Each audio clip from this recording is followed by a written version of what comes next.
నమస్కారం. నా పేరు ఎం మౌనిక. నేను 7వ తరగతి చదువుతున్నాను. మా రామకృష్ణాపురం గ్రామం, కొత్తకోట మండలం, వనపర్తి జిల్లా.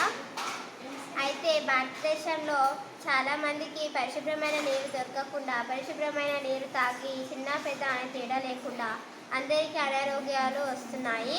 అందుకని మేము ఈ 5 కుండల పద్ధతిని చేసాము. అయితే మొదటి కుండలో నీరు ఉంటుంది, రెండవ కుండలోనేమో కంకర ఉంటుంది, మూడవ కుండలో ఇసుక ఉంటుంది, నాలుగవ కుండలో వెదురుతో చేసిన బొగ్గు ఉంటుంది, 5వ కుండలోనేమో ఇక్కడ నుంచి వచ్చే నీరంతా 5వ కుండలోకి వెళ్తుంది.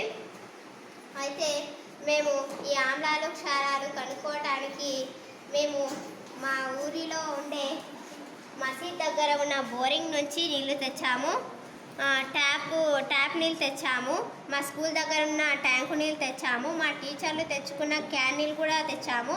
5 కుండల నీళ్ళు కూడా తెచ్చాము. అయితే వీటికి రంగు, రుచి, pH, TDS మేము కనుక్కున్నాము.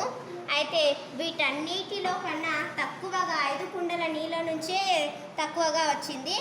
ఈ pH ఏమో 7.4 వచ్చింది, TDS ఏమో 432 వచ్చింది.